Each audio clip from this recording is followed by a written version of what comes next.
ETFs own stuff. ETNs owe you money.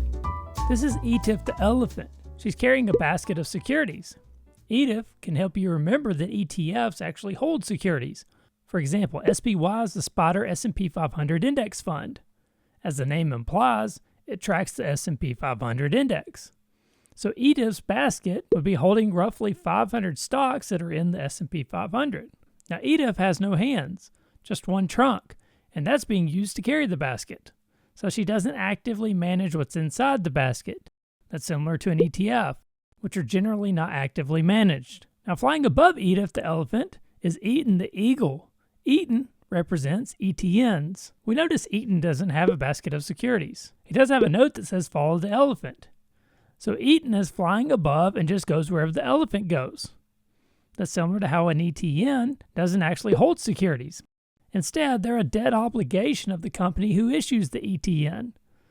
So an ETN tracking the S&P 500 wouldn't hold any stocks. Instead, the price of the ETN would simply track the S&P 500. So if the S&P 500 is up 10%, then the ETN's price would be up 10%.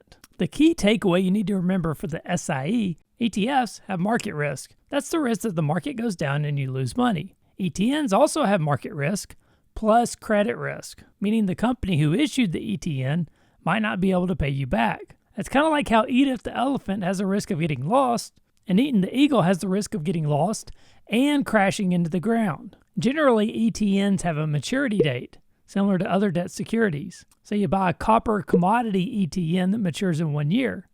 You pay $100 per share.